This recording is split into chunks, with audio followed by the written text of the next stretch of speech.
Hello guys, welcome back to Queens committee YouTube channel. ఇవాళ Sunday కొంచెం ఎక్కువసేపు అనుకుంటారంటే కూడా మా అమ్మ వినుకోకుండా పొద్దున్న 7కి అంతా లేపి నన్ను ఈ ప్లేస్కి అయితే తీసుకెళ్ళిపోయింది.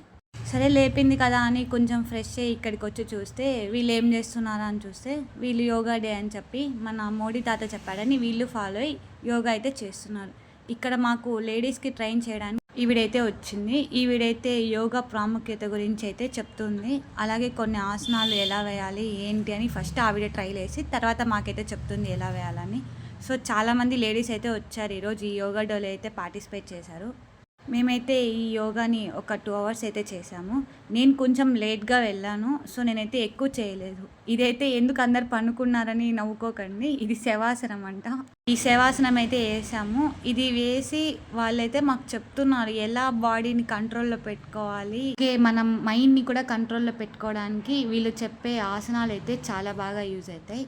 ఇది వరకు మన భారతదేశంలో ఈ యోగాకి పెద్దగా ప్రాముఖ్యత లేదు, అలాగే చాలామందికి అవగాహన కూడా లేదు. ఎప్పుడైతే మనకి ప్రధానమంత్రిగా మన మోడీ గారు వచ్చారో అప్పుడే ఈ యోగాకి ప్రాముఖ్యత పెరిగింది. అలాగే చాలామంది ఈ యోగాని చేయడం అయితే మొదలుపెట్టారు. ఈ యోగా చేయడం వల్ల అయితే చాలామందికి చాలా బెనిఫిట్స్ ఉన్నాయి. చాలా వరకు మన బాడీ మన కంట్రోల్లో ఉంటుంది, అలాగే మన బ్రెయిన్ కూడా మన కంట్రోల్లో ఉంటుంది. చాలా వరకు ఆరోగ్య సమస్యలు అయితే తగ్గిపోతాయి. ఇందులో అయితే డిఫరెంట్ టైప్స్ ఆఫ్ ఆసనాలు అయితే ఉన్నాయి. మనకి ఈ మేడం అయితే చాలా బాగా ఎక్స్ప్లెయిన్ చేశారు. కొన్ని ఆసనాలు వేయడం వల్ల మనకి బీపీ షుగర్లు రావంట, అలాగే పెరాలసిస్ అయితే అసలు రాదంట. అదేదో ఆసనం గురించి వాళ్ళు చెప్పారు, బట్ నాకు అంత క్రౌడ్లో క్లారిటీగా అయితే వినిపించలేదు. తప్పకుండా నెక్స్ట్ వీడియోలో చెప్పేటప్పుడు అయితే క్లారిటీగా అన్నీ కనుక్కొని చెప్తాను. ఈ జనరేషన్ వాళ్ళైతే జిమ్కి చాలా మనీ కట్టి జిమ్లో జాయిన్ అయ్యి జిమ్ చేస్తారు, కానీ జిమ్ కన్నా యోగా అయితే చాలా బెస్ట్ అని నేను అనుకుంటున్నాను. నాకు కూడా వీళ్ళు చెప్పిన తర్వాతే దీని యొక్క ప్రాముఖ్యత ఏమిటనేది అయితే బాగా అర్థమైంది. మనం రోజు 2 అవర్స్ 3 అవర్స్ చేయలేకపోవచ్చు, ఏది ఒక రోజులో సాధ్యపడకపోవచ్చు, బట్ డైలీ మనం దీన్ని ఒక 10 మినిట్స్ చేస్తూ డైలీ టైం పెంచుకుంటా పోతే మనం దీన్ని సాధించగలమని అయితే నేను అనుకుంటున్నాను. మేము ఈ యోగాని అయితే సపరేట్గా చేసాం. అంటే జెంట్స్ ఒక దగ్గర, లేడీస్ ఒక దగ్గర.